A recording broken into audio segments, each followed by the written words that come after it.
everyone, this is Renu Verma and welcome back to my YouTube channel Gaining Grades. So guys, जैसे कि आप सभी जानते हैं इस चैनल पर मैं एजुकेशन रिलेटेड वीडियोस अपलोड करती हूँ, जिसमें मैंने ऑलरेडी कॉमर्स रिलेटेड बहुत सारे वीडियोस अपलोड किया हुआ है। एंड अभी हम बीएड सीरीज़ रन कर रहे हैं, जिसमें मैंने फर्स्ट वीडियो ऑलरेडी अपलोड किया है। फर्स्ट सेमेस्टर के first paper philosophical perspective of education, यानी कि इसका हिंदी नेम है शिक्षा के दार्शनिक परिप्रेक्ष्य।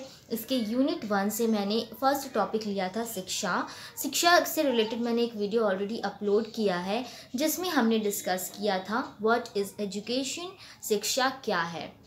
मतलब हमने उसमें ये डिस्कस किया है शिक्षा के ओरिजिन ऑफ एजुकेशन, शिक्षा की उत्पत्ति कहाँ से हुई है, क्या क्या ऐसे वर्ड थे जिससे शिक्षा शब्द बना एंड एजुकेशन वर्ड आया, ये हमने डिस्कस किया था। अगर आपने अब तक वो वीडियो नहीं देखा है तो आई बटन में क्लिक करके आप वीडियो पे जा सकते हैं एंड लिंक डिस्क्रिप्शन बॉक्स में भी दी गई है, तो आप वीडियो को पूरा देखिए, तभी आपको कंसेप्ट क्लियर होगी। एंड आपको बता देना चाहूँगी ये जो टॉपिक है हमारा एजुकेशन, शिक्षा, ये टॉपिक बहुत ज़्यादा इम्पॉर्टेंट है, वेरी इंपॉर्टेंट टॉपिक है ये। ये टॉपिक एजुकेशन एग्ज़ाम में ज़रूर से ज़रूर आते हैं, क्योंकि फर्स्ट यूनिट में आपको यही क्वेश्चन पूछा जाता है, शिक्षा क्या है, शिक्षा की परिभाषा को बताएं, शिक्षा के महत्व को बताएं, या फिर शिक्षा को परिभाषित करते हुए शिक्षा के उद्देश्यों को बताएं। इसका मतलब इनडायरेक्टली आपको कहीं ना कहीं इसमें पूछा जा रहा है कि शिक्षा क्या है। तो टाइम ज़्यादा ना वेस्ट करते हुए हम आज की वीडियो को स्टार्ट करते हैं। तो ऑलरेडी जैसे कि मैंने बताया, शिक्षा के अर्थ में मैंने शिक्षा के शाब्दिक अर्थ को आपको बता दिया है।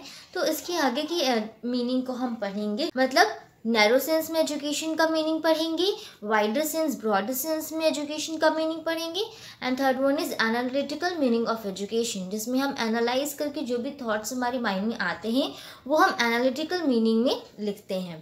तो शिक्षा के संकुचित अर्थ में क्या है हम पढ़ेंगे। संकुचित अर्थ का मतलब होता है नैरो मीनिंग, ठीक है। जैसे कि मैं आपको फॉर एग्जांपल बताती हूँ, एक व्यक्ति है, वो किसी दूसरे व्यक्ति या किसी बालक को पढ़ा रहा है, ठीक है, एक पर्टिकुलर प्लेस में पढ़ा रहा है, जो पर्टिकुलर प्लेस उसका डिसाइडेड है वहीं पे वो पढ़ा रहा है, पर्टिकुलर शॉर्ट टाइम पीरियड है उसका, 1 घंटा 2 घंटा 45 मिनट्स के लिए वो पढ़ा रहा है।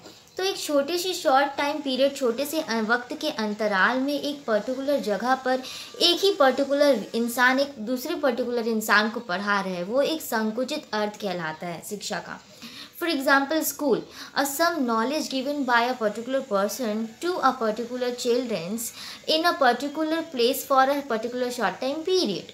ये हो गया संकुचित अर्थ में एजुकेशन। बेसिकली इसका मतलब है विद्यालयी शिक्षा को ही शिक्षा के अर्थ संकुचित अर्थ में कहा गया है। मतलब स्कूल के जो शॉर्ट टाइम पीरियड में हमने जो भी एजुकेशन प्राप्त किया है वो हमारा नैरो सेंस में शिक्षा का मतलब होता है, ठीक है। नेक्स्ट है हमारा शिक्षा का व्यापक अर्थ, wider meaning of education, broader meaning of education. Broader इसलिए इसको बोला जाता है इस मीनिंग को, क्योंकि ये बहुत बड़ा ब्रॉडर प्रोसेस है।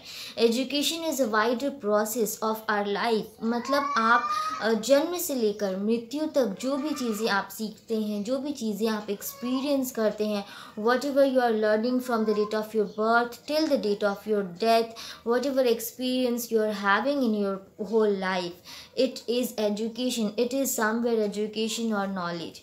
तो ये जो पर्टिकुलर आपका जीवन का जो पूरा प्रक्रिया है, जो प्रोसेस है, जो आपके जन्म से लेकर मृत्यु तक होता है, जो भी चीज़ें आप एक्सपीरियंस करते हो, चाहे वो आपके स्कूल में हो, ट्यूशन में हो, कॉलेज में हो, पर्सनल लाइफ में हो, बाहर जो भी चीज़ें आप एक्सपीरियंस कर रहे हो, ये आपका नॉलेज में काउंट होता है। इस वजह से शिक्षा को एक व्यापक अर्थ भी बोला जाता है, क्योंकि आप ज़रूरी नहीं है आप स्कूल में ही कुछ चीज़ें सीखते हो, आपके घर में कुछ कल्चर ऐसे होंगे जो आपको सिखाया जाता है, कुछ ऐसे थॉट्स होते हैं जो हमें बचपन से हमें हमारे दिमाग में डाल दिया जाता है कि ये चीज़ें आपको करनी है तो करनी है।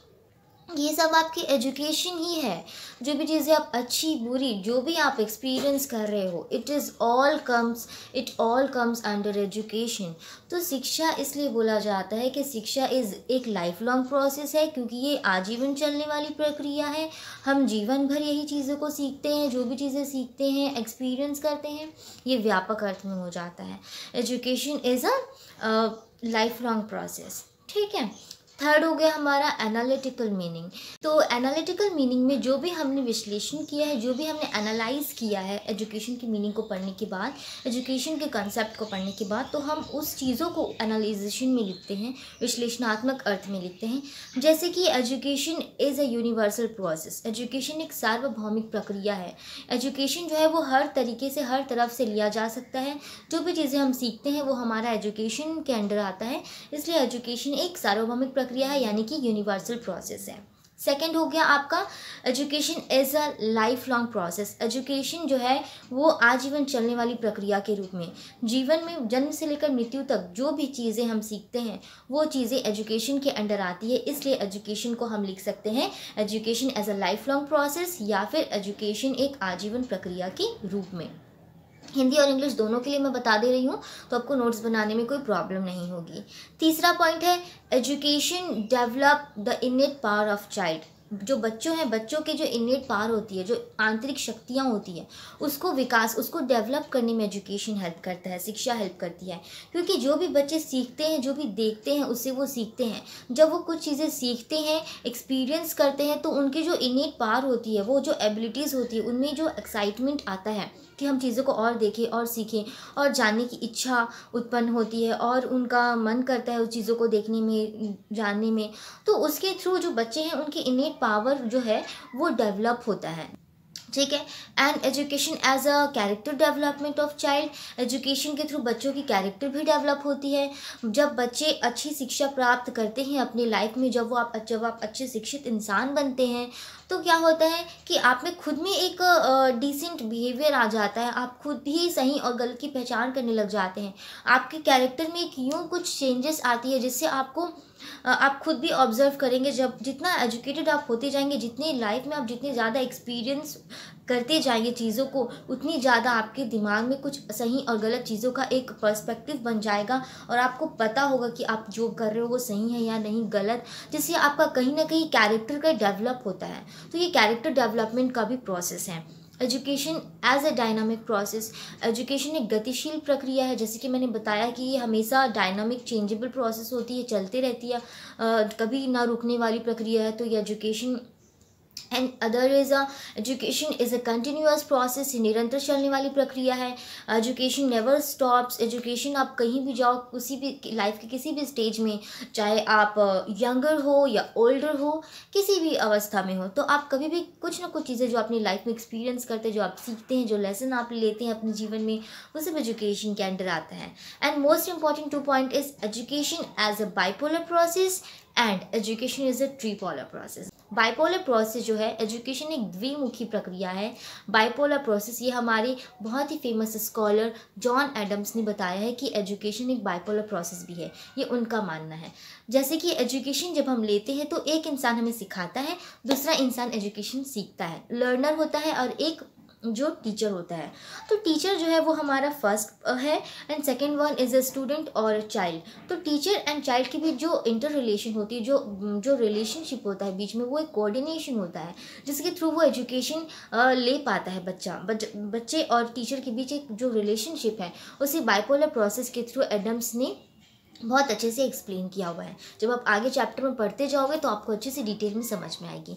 And the other point is education as a tripolar process, जो अगेन हमारे जो बहुत ही फेमस स्कॉलर है जॉन ड्यूवी ने बताया कि एजुकेशन एक ट्रीपोलर प्रोसेस है, जिसमें टीचर तो होता ही है एंड स्टूडेंट भी होता है, चाइल्ड होता है, बट टीचर स्टूडेंट को जब एजुकेशन प्रोवाइड करता है तो वो कहाँ प्रोवाइड करता है, एक पर्टिकुलर एनवायरनमेंट में, एक सोशल एनवायरनमेंट होता है, एक सोसाइटी होती है वहाँ, या फिर एजुकेशनल एनवायरनमेंट, जो भी एनवायरनमेंट आपका सोशल एनवायरनमेंट है वो एक तीसरा पॉलर है। तो एजुकेशन के ट्रीपोलर प्रोसेस में क्या है, teacher, student and environment, social environment. तो ये त्रिमुखी प्रक्रिया को जॉन ड्यूवी ने डिस्क्राइब किया है, जिसमें आप आगे जब जॉन ड्यूवी के बारे में पढ़ोगे, उनके हिसाब से एजुकेशन का कंट्रीब्यूशन तो पढ़ोगे, तो आपको धीरे धीरे डिटेल में सारा कुछ समझ में आ जाएगा।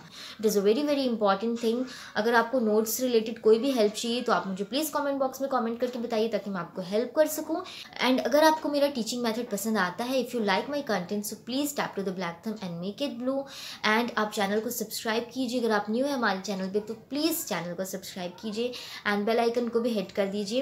And we will meet soon on my next video lecture session. So till the time keep gaining grades. Bye bye, take care.